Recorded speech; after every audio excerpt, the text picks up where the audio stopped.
Hey everyone, welcome back to part 3 in our series of the WoW to Final Fantasy class comparisons. This week, if you've been following, you probably guessed, is our ranged DPS version. Now this will include both physical as well as all the casters, which means it's going to be a long one, so strap in, let's go. Now before we actually get into our comparisons, let's actually compare ranged physical to casters, and the key differences and what they bring to the raids. So starting off with ranged physical, they usually have a lot of instant cast spells, are really good for high mobility fights, and 2 of the 3 of them, that being Bard and Dancer, provide support buffs for the raid. Now to compensate for this, they actually do a little bit less damage than all the other DPS in the game, but those buffs are pretty useful and important. The other thing that ranged physical can bring to your group is a 10% damage reduction that they just blanket over the raid around them. While your casters, on the other hand, do still have a little bit of hard casting spells, while they do have some instants or procs, sometimes you will have to hard cast, which can make high mobility a little bit strenuous. You might need to time it properly in order to keep your rotation perfect. They do still provide a type of damage reduction in the form of Addle, which is a debuff you can put on the boss that lowers its intelligence by 10%. Does not make it dumber, but it does lower his spell damage by that 10%. So this means anytime a spell AoE is about to go out, it's a good idea just to pop the debuff on the boss, help out your raid a little bit, especially on prog and early content. Now the big thing is, you don't want to just pick whichever does the most damage within the game. All content is clearable by any composition that you think of, and the reason why you might want to bring a little bit of everything is because you actually get a 1% health, damage, and healing bonus debuff or buff to your raid group based on having one of each of these in the raid. Now this being a tank, healer, physical range, caster, and melee. So you can get a total of 5% bonus in doing so. Now while those ranged physical do less damage, it's still worth bringing them. So all in all, just play what you love and let's get started. Jumping into it with casters first, let's talk about the infamous Black Mage, one of the highest damage dealing classes within the game that plays a little bit like some of the WoW classes. Pretty close actually. So the Black Mage essentially ramps up its damage through fire abilities that use a ton of mana, then has to go into a conservation phase of using blizzard and ice abilities to regen that mana, all while keeping up dots and sort of utilizing some of its procs. Now it focuses really hard on standing still within a buff circle on the ground, and if this sounds familiar to you, you're right. It's basically an arcane mage. You go through high damage burst phases, as well as a mana regen conservation phase, and try to stand in your little rune of power the entire time. Now, if I had to compare this to something else besides that, which I think Arcane Mage is pretty much just perfect for Black Mage, but maybe you could go sort of like a Moonkin with the old Eclipse system, where you have to go with one type of spell and then the other type of spell, you know, sort of while simultaneously managing a dot system on the target. But overall, the Black Mage is a really fun class, and you can play it multiple different ways. You can either go for a very slow, hard casting crit ability if you like seeing those big numbers, or you can simply just go for a skill speed or a spell speed build and just do really fast casts, allowing you to maybe weave in a bit more movement on heavier movement fights. Up next, we have a class that most players probably wish was in WoW, and that is a Battle Mage, but in Final Fantasy we just call it the Red Mage. The Red Mage works pretty uniquely and has a nice eclectic set of abilities, making them very versatile overall and pretty fun to play. They do sort of hard cast abilities that then make every other ability instant cast. So as far as movement is concerned, you have a 50% chance of having an instant cast spell that will allow you to move pretty easily during a boss. It also has heals as well as resurrection. So if you happen to have a healer down and the other healer needs to struggle sort of to keep the raid alive, you can instant cast res somebody with one of those procs rather than using it for a damaging ability.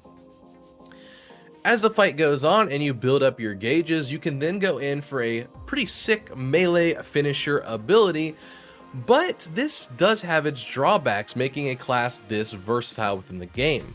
Because you are still a ranged DPS, a lot of times you are assigned to positions that are a bit farther from the boss in certain fights. So if there is a part of the fight, like a platform phase, where you're required to be farther away, you may have to delay this sort of melee finisher ability until after it is over, when you can safely get back close to a boss. If you're gonna compare the Red Mage to anything within WoW, I would say that playstyle wise, it's probably pretty close to an enhancement shaman. Maybe an elemental shaman too in some regards. But the way I see it from an enhancement point of view would be that you do melee abilities similar to the finisher type abilities that then build up maelstrom stacks, allowing for an instant cast lightning bolt or healing spell. So that would function the same way that you would hard cast an ability, allowing for an instant cast spell as well. As far as an elemental shaman is concerned, WoW did do that revamp where they give you some old abilities back in the form of Primal Strike. Now, while you never really use these melee abilities, it's still there in the sense that it relates to the Red Mage melee abilities. But if you look at its hard cast abilities, like a Lava Burst that can then proc an instant cast Lava Burst, that would also be the same way that you could then hard cast an ability and then gain an instant. The final caster class, and one of my personal favorites, is the Summoner. And the Summoner is actually an interesting one to do for this video, because if you were to ask me about the Summoner in Endwalker, my answer is going to be a lot different than my Summoner in the current expansion of Shadowlands. In Shadowlands, Summoners essentially have a pet, throw up dots, maintain a cycled rotation, and really felt pretty similar to like an Affliction Warlock, maybe a Shadow Priest while they had out their Shadow Fiends. But with all of the changes that we are seeing in the overhaul that they are getting in Endwalker, they are becoming a true summoning class. So gone are the dots, and in its place, their rotation will now be a cycle of having their permanent pet out, summoning Ifrit, Garuda, Titan, as well as still Bahamut and Phoenix. Basically, they are just straight summoning classes using those pets' abilities as your rotation, and there's not really a great WoW class to compare this to. I mean, possibly you could consider it to a Demonology Warlock, and in some ways that is true. I mean, you do still have a pet, you command it to do abilities, you can summon extra things, whether that be Fellhounds or Imps or, you know, Infernals and stuff. But since you don't actually get to command and tell all of those things what to do, it's a little bit different. And I kind of wish that the Warlocks in WoW played more the way that the new Summoner looks. It would actually make it a lot more fun rather than just the pets feeling like an afterthought in WoW. So overall, that's kind of my opinion on the two different Summoners that we're going to be seeing.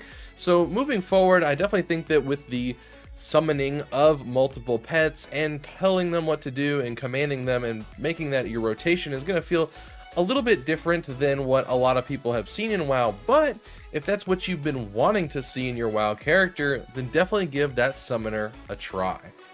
Before we move over to our ranged physical portion of the video, I have to say that a lot of these classes pull little minor similarities from other WoW classes, but aren't really a direct comparison other than maybe one minor ability here or there. And the biggest issue with this is that WoW only has the ranged physical in the form of the Hunter, but they've broken that class down into be a melee, a pet class, and a physical range class. So overall, there's really not a great direct comparison when looking at the Final Fantasy versions. So instead, we're just going to cover all three of them, including their playstyles, and let you make the decision for yourself. Starting off, let's talk about the Machinist, which is actually the highest damage dealing ranged physical class within the game. Now, to make up for this, it does not give any support buffs, allowing you to add extra damage to your raid group. So if you're out for more personal gain or solo reasons, this is definitely the class for you. Rotation is pretty simple in the form of just a standard few buttons, along with a high damage burst window. Now this burst window is around like 30 to 60 seconds, and on a little bit longer of a cooldown, you can summon a robot companion to aid you in battle. So it does feel pretty fluid in the form of just a standard rotation, allowing you to nuke some sort of adds if you're out in open world content, and feeling like you're doing a really huge chunk of damage to a boss through those cooldowns. On the other end of the spectrum, let's talk about one of the lower damage classes when it comes to the ranged physical. Personally, of course. Now that being the Dancer, which is one of the newer classes introduced within the Shadowbringers expansion. Now, while it may do the lowest personal damage, it more than makes up for it with how much support it can bring to the raid group. You can pick a dance partner throughout the entire fight, providing a 5% damage bonus to you and that partner indefinitely, which is really good, especially if you put it on a higher damage class like a samurai. And alternatively, every 2 minutes, you can provide a raid-wide 5% buff to everyone. And that this does stack with your personal 5% that you and your partner have, meaning the both of you will have 10% during that window. And the way it plays is actually pretty simple. It has a sort of slow rotation normally, but then during that 2-minute burst window, you will have pulled up sort of your gauge resource as well as all of your fans, and you're going to dump all of your resources every 2 minutes. Now, obviously, if you are going to overcap, you want to make sure that you don't and use those during your low burst windows if you need to, but it's a pretty simple class, pretty easy to understand, and if you're just looking to get into the game and you like being support and really helpful to your raid, this is definitely a class that a lot of people bring to their raid groups just because of all of its utility and its competitiveness when it comes to the buffs. And the final DPS we're going to cover is going to be one of my personal favorites, and I think one of the easier classes to transition to from WoW to Final Fantasy, and that is the Bard. Now, the Bard's personal damage lies somewhere in between the Machinist as well as the Dancer, but it does provide those support buffs. Now, while not as strong as the Dancer's support buffs, they are better than having none like the Machinist has. So that's why I put it somewhere in the middle. But if you are more of a fan of faster paced gameplay, then this is the one for you. Its playstyle is pretty unique in the form of 3 types of raid buffs that you'll keep up in the form of songs that you then do in a certain order and keep in a rotation, while managing 2 dots, performing a standard few buttons, and just hitting all the things that proc and light up. Now, the great thing about this is there are just tons of abilities that will light up, come off cooldown, and make you feel very active in a boss fight, especially at higher levels. Now, while you are still leveling that Bard at lower levels, it tends to feel still pretty slow until you reach around the 70s to 80 area. But it was definitely a very healthy transition from WoW to Final Fantasy for me. Got me used to the global cooldowns without really feeling that I was playing a slower game, which then helped me transition to all of the other classes within the game once I got used to that global cooldown window. Well, that's it for this video, guys. If you've made it this far, give yourselves a nice round of applause. I know this was a long one, but overall, if you've enjoyed my content, want to see more, or get notified when we drop our Melee video next week, then hit that subscribe button down below for me. And as always, feel free to leave some comments down there. I know that we left out the ranged physical comparisons, but just because there really wasn't much I could think of other than possibly like a marksman hunter or the old survival hunter before it went melee, I suppose. But overall, leave some comparisons down there, help out your fellow people who are trying to convert from WoW to Final Fantasy, and I'll see you next time, guys. Take care.